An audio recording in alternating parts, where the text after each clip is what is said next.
Hello hello hello है everyone, कैसे हैं आप सब? बहुत बहुत बहुत बहुत अच्छे होंगे। आज की वीडियो में हम पढ़ने जा रहे हैं इन्वायरमेंट। आपकी बुक का भी नाम है environment, as you know, environment के बारे में। एक मिनट,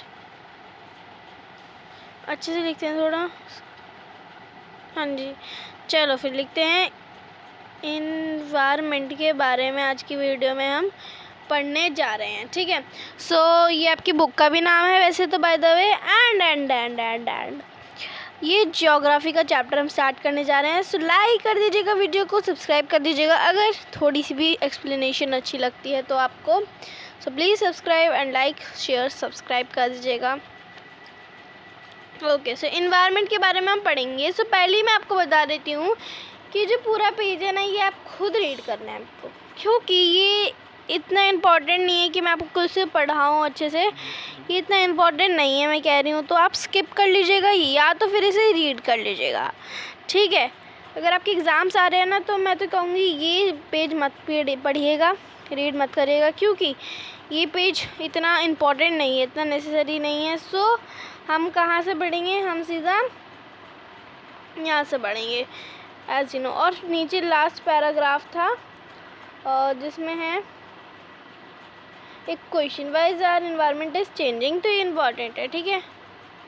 चलो देखते हैं, मैं आपको थोड़ा सा समझा देती हूँ। इसमें एक रवि होता है, एक नाम का एक लड़का, जो अपना स्कूल बहुत लंबी छुट्टियों के बाद जाता है। एंड देन नोटिस करते हैं कि उसका जो प्लेग्राउंड था उसके स्कूल के बगल में ही वो टूट रहा होता है। और पीपल बहुत कहते हैं कि ह्यूज बिल्डिंग बनेगी और बहुत सारे फ्लैट्स बनेंगे, और वो बहुत रो चुका होता है। और फिर वो ये सारी फीलिंग्स अपने क्लासमेट को शेयर करता है, और प्रिंसिपल ऑब्जर्व करती है एंड कहती हैं कि ये हमारे एनवायरनमेंट देखो कैसे चेंज हो रहा है।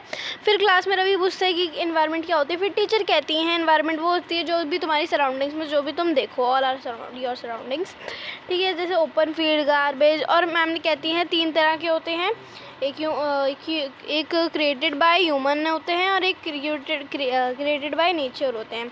ये दोनों होते हैं, और एग्जांपल्स भी देखते हैं। नेचुरल में माउंटेन्स ये सब देती हैं वो, और ह्यूमन मेड में वो क्या देखती हैं? एग्जांपल रोड्स, गार्बेज, ये सब, ठीक है। रोड्स ये सब, ठीक है। अब हम देख लेते हैं हमारी इन्वायरमेंट कितने टाइप में है, कितने टाइप में बेसिकली डिवाइडेड है।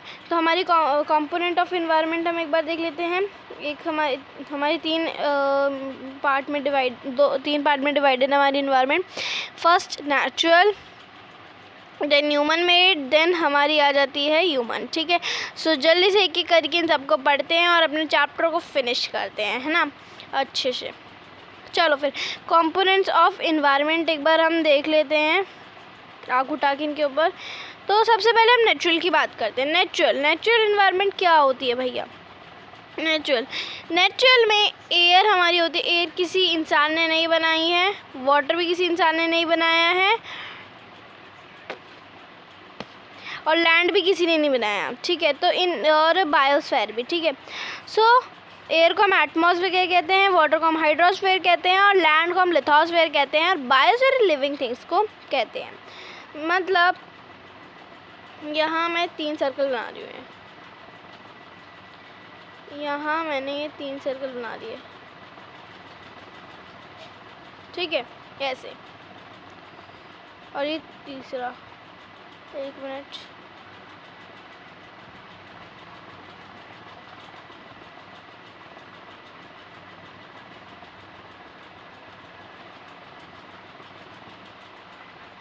ठीक है। देखो अब ये इसमें हमारा आ जाता है ये एयर, ये हमारी एयर है,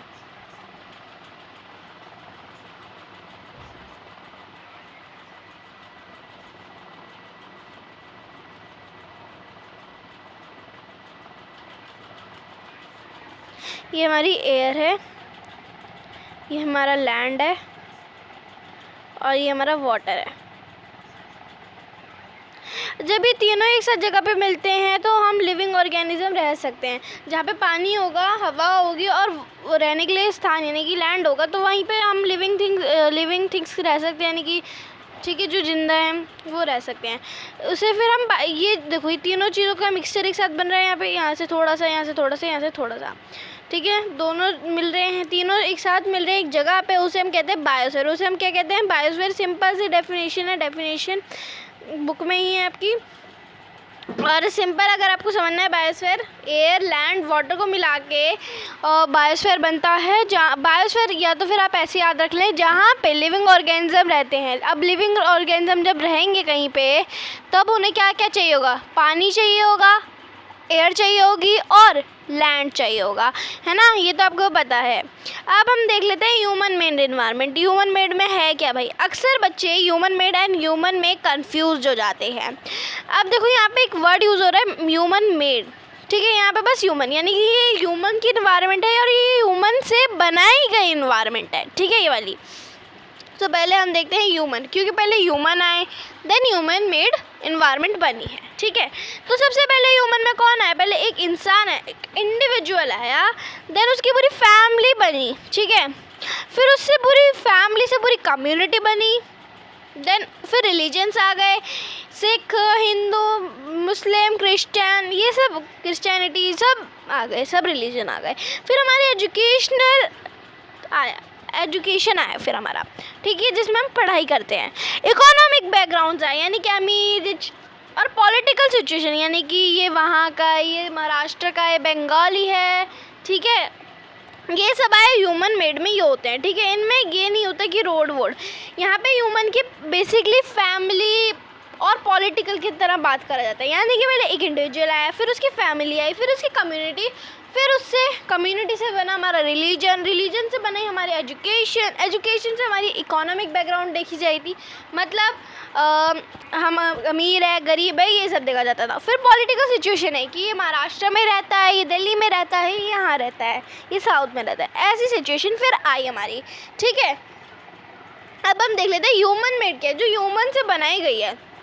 अब जो भी शहर में रहते हैं, ठीक है, उधर बिल्डिंग्स होती है, बिल्डिंग में ही आप रह रहे हैं, तो वो ह्यूमन मेडेड है, आपको पता है। एंड देन पार्क, जहाँ पे आप खेलते हैं, और ब्रिजेस, ब्रिजेस किसने बनाए? ह्यूमन ने ही बनाए हैं। और रोड्स भी ह्यूमन ने ही बनाए हैं, और मॉन्यूमेंट्स भी ह्यूमन ने ही बनाए हैं। और इंडस्ट्रीज़, यानी कि फैक्ट्रीज टाइप, ठीक है, फैक्ट्री होती है ना, वहाँ पे वही इंडस्ट्रीज, ठीक है? ये सब आपको क्लियर हो जाना चाहिए, क्योंकि क्लियर हो जाना चाहिए, क्योंकि मैंने तो अच्छे समझा है। चलो फिर देखते हैं कंपोनेंट्स ऑफ इन्वायरमेंट है, ये हमने देख लिया। Increasing day by day. अब यहाँ पे ना क्वेश्चन पूछा गया होता है, आपको आधा पैराग्राफ लिखा होगा, why is our environment is changing. Why, question में क्या है? व्हाई इज आवर एनवायरनमेंट या व्हाई आर? हाँ जी, व्हाई इज आर लिखते हैं फिर यहाँ पे क्वेश्चन। तो यहाँ से इकबाल ने क्वेश्चन पूछा था, why is environment changing, why is, अरे भैया, व्हाई इज आर एनवायरनमेंट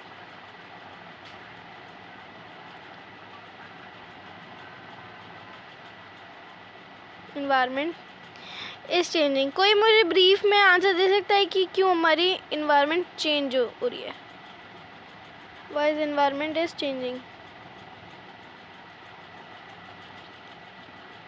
ठीक है, तो ये इकबाल का एक क्वेश्चन होता है, किसका होता है? ये इकबाल का होता है क्वेश्चन, ठीक है? तो फिर अब टीचर रिप्लाई देती है उसके बारे में, आई थिंक टीचर ही देती है, जो भी हमें तो पढ़ने से मतलब है ना?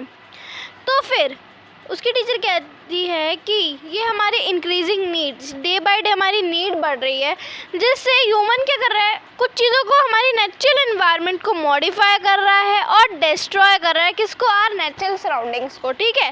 टीचर ने ये रिप्लाई करा। जैसे कि इंडस्ट्रीज़ बनी, तो इंडस्ट्री में जो कार्बन डाइऑक्साइड निकला, हवा धुआं निकला है ना, इसमें कार्बन डाइऑक्साइड होती है, तो वो हमारा नेचुरल एनवायरनमेंट उससे भी डिस्टर्ब हो रहा है, ये आपको पता होना चाहिए। तो ये उन्होंने आंसर दिया था कि हमारी इन्वायरमेंट इसलिए चेंज हो रही है बिकॉज ह्यूमन जो है वो अपनी इन्वायरमेंट को कभी चेंज कर रहा है, कभी मॉडिफाई कर रहा है, उसको मॉडिफाई कर रहा है, और कभी मॉडिफाई करते करते वो उसको ख़राब यानी कि डिस्ट्रॉय भी कर देता है। तो why is our environment is changing, अभी 2 पॉइंट्स ही देख लेना याद, कि मॉडिफाइंग अरे भैया ये करना चाहिए, दोबारा से लिखते हैं हम। कहाँ गया? हाँ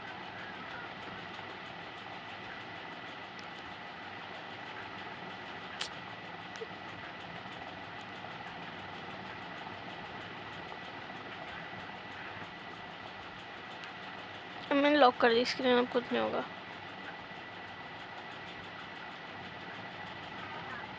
ह्यूमन क्या कर रहा है? मॉडिफाई कर रहा है और डिस्ट्रॉय कर रहा है। तो ये पॉइंट अब जब भी आपके दिमाग मतलब आपके पेपर में जब भी क्वेश्चन आए या घूमे कि वाई इज एनवायरनमेंट चेंजिंग, तो आपको ये 2 पॉइंट्स याद रखने हैं एंड इसके ऊपर डिस्क्राइब कर देना अच्छे से। समझ आ गया? Okay, now begin to the next para.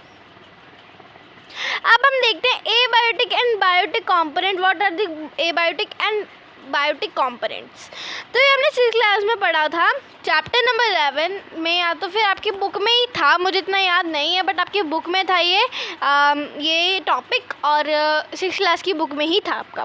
तो बायोटिक क्या होते हैं? देखो, बायोटिक वर्ड है, इसका मतलब है जो लिविंग ऑर्गेनिज्म होते हैं। अब इसमें ए लग जाएगा तो इसमें नॉन लिविंग बन जाएगा। तो बायोटिक क्या होता है? तो वर्ल्ड ऑफ लिविंग ऑर्गेनिज्म, जहाँ पे लिविंग ऑर्गेनिज्म रहते हैं। लिविंग ऑर्गेनिज्म का वर्ल्ड को हम बायोटिक, जैसे ह्यूमन क्या है? ह्यूमन लिविंग ऑर्गेनिज्म है तो वो बायोटिक है, और जो प्लांट्स है वो भी बायोटिक है क्योंकि वो एक जिंदा है, ठीक है। और एबायोटिक क्या है? जो नॉन लिविंग, ठीक है, ऑर्गेनिज्म नहीं, एलिमेंट्स, क्योंकि ऑर्गेनिज्म कोई होता ही नहीं। एलिमेंट्स यानी कि सामान, लाइक वाईफाई जो है वो जिंदा नहीं है। हमारा घर के जिंदा नहीं है, तो वो एबायोटिक में आते हैं। पर्स एबायोटिक है, ठीक है। एबायोटिक में हमारी बुक एबायोटिक है, ऐसे, ठीक है। लाइक लैंड ऑल्सो यहाँ पे एग्जाम्पल भी है, और प्लांट एनिमल है। बायोटिक एबायोटिक मतलब नॉन लिविंग एलिमेंट्स, ठीक है, सामान। फ्रॉम द अबव कन्वर्सेशन में आपने ये सीखा कि जो प्लेस, पेपर और थिंग है, और नेचर जो है सराउंडेड किसी लिविंग ऑर्गेनिज्म से, वो हमारा इन्वायरमेंट कहलाता है। यानी कि लिविंग ऑर्गेनिज्म और उसके सराउंडिंग जो ये है, उसके सराउंडिंग में, लाइक मेरे सराउंडिंग में एक रूम है जिसके अंदर सामान रखा हुआ है, तो वो मेरा इन्वायरमेंट हो गया। क्या है? वो मेरा इन्वायरमेंट हो गया, ठीक है। It is a combination of natural and human made phenomena. ये किसका कॉम्बिनेशन होता है? ये ह्यूमन मेड और नेचुरल एनवायरनमेंट का ही फिनोमेना होता है, ठीक है। The natural environment refers to both. Natural environment हमें क्या प्रोवाइड करती है? एबायोटिक कंपोनेंट और बायोटिक कंपोनेंट प्रोवाइड करती है, एग्जिस्ट ऑन द अर्थ।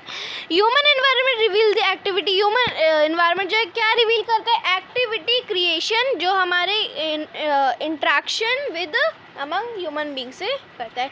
ये हमारा ह्यूमन एनवायरनमेंट रिवील करती है। क्या करती है? हमारे ह्यूमन एनवायरनमेंट रिवील करती है इसे, ठीक है। चलो फिर नेक्स्ट पे बढ़ते हैं, लेट्स गो। अब हम थोड़ा नेचुरल एनवायरनमेंट के बारे में पढ़ेंगे। बेसिकली इसमें हम पढ़ेंगे एनवायरनमेंट की लेयर्स नहीं, एनवायरनमेंट के डोमेन्स में हम पढ़ेंगे, ठीक है। इतना आपको पता होना चाहिए। आपको ये पता होगा कि लैंड, वाटर, एयर अभी हमने पढ़े थे जो, ठीक है। Compromise the natural environment. You are familiar with the meaning of lithosphere. Land को हम लिथोस्फेयर कहते हैं, वाटर को हम हाइड्रोस्फेयर कहते हैं, एटमॉस्फेयर एयर को कहते हैं, और बायोस्फेयर हम जहाँ पे पूरा लिविंग थिंग रहते हैं, ठीक है।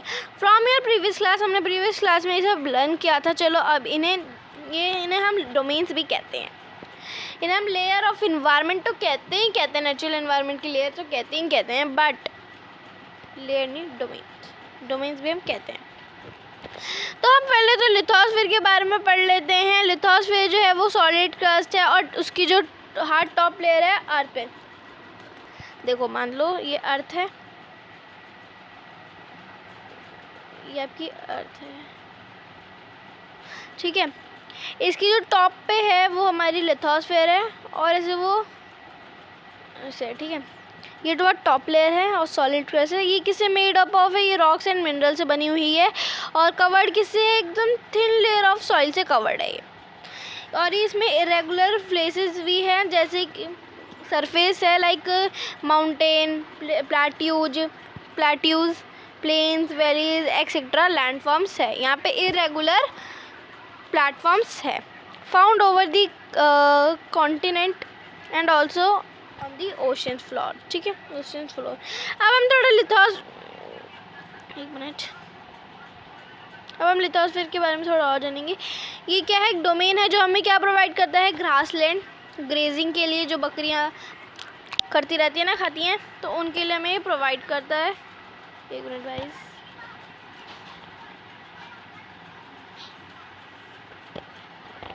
ठीक है। और फिर हमें लैंड भी देता है एग्रीकल्चर के लिए।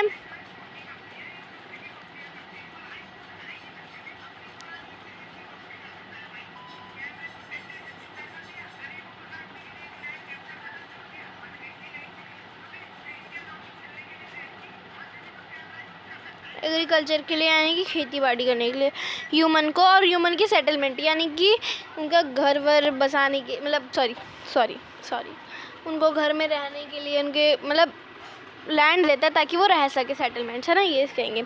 ये किसका सोर्स है, ये मिनरल वेल्थ का भी सोर्स है। यहाँ पे एक हमें एकदम प्यारा सा डायग्राम दे रखा है जिसे हम थोड़ी सी नज़र डालेंगे इस पर, देखते हैं। बायोस्फीयर क्या है, जिसमें हमारी एयर भी आ रही है, पानी भी आ रहा है, लैंड भी आ रही है। ये तीनों चीज़ जब मिल जाती है तो बायोस्फीयर का फॉर्म्ड होता है। ठीक है, तो बायोस्फीयर हमारा बनता है जिसमें हमारे लिविंग ऑर्गेनिजम्स आते हैं। ठीक है, एटमॉस्फेयर पता है आपको, हवा को कहते हैं। हाइड्रोस्फीयर वाटर को कहते हैं। लिथोस्फीयर हम लैंड को कहते हैं। ये आपको क्लियर होना चाहिए। The domain of water is referred to as hydrosphere.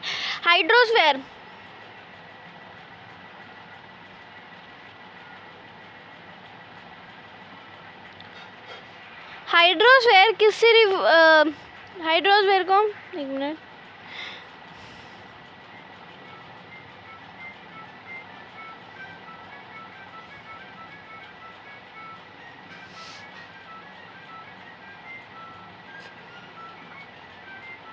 चलो ठीक है। हाइड्रोस्फीयर को various source of water and different types of water bodies, river, lake, seas, ocean, इन्हें हम हाइड्रोस्फीयर कहते हैं। ठीक है, जो मतलब पानी का फॉर्म है, पानी का फॉर्म है, उसको हम हाइड्रोस्फीयर कहते हैं। एसेंशियल, ये क्या है, ऑल लिविंग ऑर्गेनिज्म के लिए एसेंशियल है। अगर भाई हमें पानी नहीं मिलेगा तो हम मर जाएंगे, चाहे हमें खाना मिले चाहे कुछ भी मिले, और खाना ही नहीं बन पाएगा पहली बात तो बिना पानी के, और हम रह ही नहीं पाएंगे। और एटमॉस्फेयर, अब हम एटमॉस्फेयर के बारे में पढ़ लेते हैं जो कि हमारा है टॉपिक लास्ट। क्या है, एक थिन लेयर है ये एयर की, जो कि से सराउंडेड है, भाई अर्थ से सराउंडेड है ये, और ये ग्रेविटेशनल फोर्स को अर्थ की होल्ड करके रखती है एटमॉस्फेयर, और ये हमें प्रोटेक्ट करती है from harmful rays, scorching heat of the sun. It consist of a number gases, dust and water vapour. The changes in the atmosphere produce changes in the weather climate. देखो अब मैं आपको समझाती हूँ, ठीक है, अब मैं आपको समझाती हूँ। अभी हमने ये पढ़ा, थोड़ा और पढ़ लेते हैं अगर इसके बारे में और है, और फिर बायोस्फीयर के बारे में बताया। तो अभी हम पहले एटमॉस्फेयर देख लेते हैं एक बार।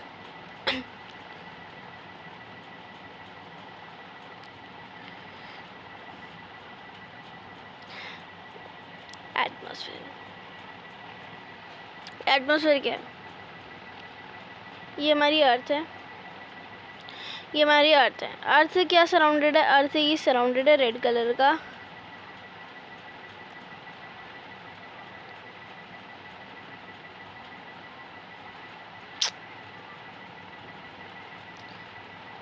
ये अर्थ से सराउंडेड है रेड कलर का, ये हमारा एटमॉस्फेयर है यानी कि एयर। ये ग्रेविटेशनल यानी कि ग्रेविटी को होल्ड करके रखता है, ये आपको पता है। ठीक है, ये आप हायर क्लास में भी पढ़ेंगे। और ये देखो यहाँ पे एक चीज़ बना रही हूँ मैं, देखना,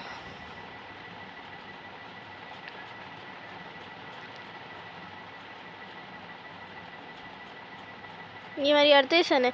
सन की जो हार्मफुल रेज होती है, हमारे लिए बहुत हार्मफुल है, यूवीआर रेज यानी कि अल्ट्रावायलेट रेज, और स्क्रॉचिंग ऑफ हीट, ठीक है, उससे हमें एटमॉस्फेयर बचाती है। अगर इमेजिन करो, हमने चैप्टर 4 में भी पढ़ा है कि अगर हम इमेजिन करते हैं कि अगर ये नहीं होती layer atmosphere, so we will baked in a leave, during day time में हम बेक्ड हो जाते हैं किससे, हीट से, यानी कि बहुत ज़्यादा जल जाते, ठीक है।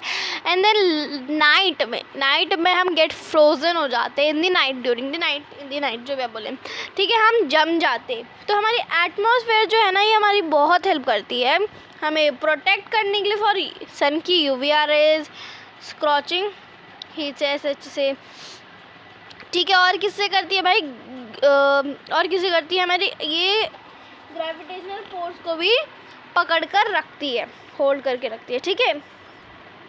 Plant and animal kingdom together make biosphere. जो प्लांट और एनिमल किंगडम है वो क्या बनाते हैं, बायोस्फीयर। ये क्या है, एक लिविंग वर्ल्ड है। It is a narrow zone of the earth where land, ये एक नैरो जोन है जहाँ पे एक लैंड, वाटर और ये एयर है जो क्या इंटरेक्ट करते हैं, जुड़ते हैं एक साथ और सपोर्ट क्या करते हैं, लाइफ के बारे में सपोर्ट करते हैं। सो या दिस इज़ दी, हमने यहाँ पे हमारा अपना आज का टॉपिक पढ़ लिया। अब हम पढ़ेंगे नेक्स्ट में what is ecosystems. Let's so अभी मैं आपको कह देती हूँ यहाँ पे tata bye. Thank you for watching this video बच्चों, और take care of your selves. Bye bye, take care of your selves, bye.